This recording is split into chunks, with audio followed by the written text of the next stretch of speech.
Video guys, i-close up ko para medyo malinawan ninyo kung anong kagandahan to. Oh.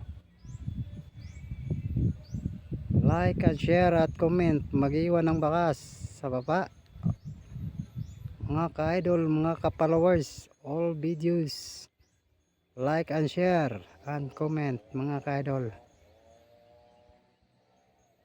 Maraming salamat mga ka-idol. I-follow nyo ka-idol ang Kapit Bisig page ni Oliver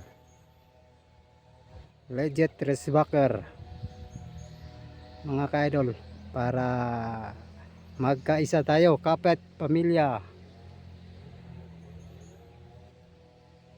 Like and share and comment and page mga ka-idol para magkaisa tayo. Bye bye po at maraming salamat po.